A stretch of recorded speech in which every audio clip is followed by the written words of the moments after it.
Micro ഫിനാൻസിലൂടെ പാവങ്ങളെ സഹായിച്ചതിനുള്ള അംഗീകാരമാണ് തനിക്ക് ലഭിച്ച പത്മഭൂഷൺ എന്ന് വെള്ളാപ്പള്ളി. പുരസ്കാരം നൽകിയതിന് പിന്നിൽ രാഷ്ട്രീയ നീക്കമുണ്ടെന്ന സുകുമാരൻ നായരുടെ സംശയങ്ങൾക്ക് വെള്ളാപ്പള്ളിയുടെ പരോക്ഷ മറുപടി. എനിക്ക് പാർലമെന്ററി മോഹമില്ല, തന്നെ ഹീറോ ആക്കിയത് സമുദായങ്ങൾ, പുരസ്കാരം ഗുരുപാദങ്ങളിൽ സമർപ്പിക്കുന്നുവെന്നും വെള്ളാപ്പള്ളി നടേശൻ പ്രതികരിച്ചു.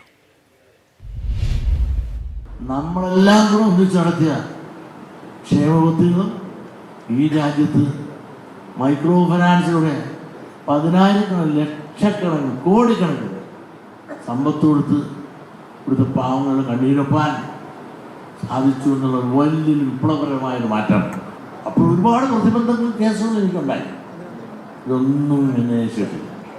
ഈ കിട്ടിയതെല്ലാം നമ്മുടെ സമുദായത്തിൽ. അതുകൊണ്ട് തന്നെയാണ് ഈ കിട്ടിയ ആ പത്മഭൂഷൺ എന്ന അവാർഡ് അത് ഗവൺമെൻറ് ഓഫ് ഇന്ത്യ അംഗീകരിച്ച് തന്ന ഒരു അവാർഡ്. അത് നിങ്ങൾക്കെല്ലാം അവകാശപ്പെട്ടതാണ്, എനിക്കല്ല. ഞാൻ ഒറ്റയ്ക്ക് നിന്നാൽ എന്ത് ചെയ്യാനും ഞാൻ സീറോ. നിങ്ങളെല്ലാം എൻ്റെ കണ്ണുകളായിട്ട് ചേർന്നപ്പോഴാണ് ഞാൻ ഹീറോ ആയത്. അപ്പം എന്നെ ഹീറോ ആക്കാൻ നിങ്ങളെല്ലാം കണ്ണുകളായി ചേർന്നു. അതുകൊണ്ട് ഇത് അംഗീകരിക്കും.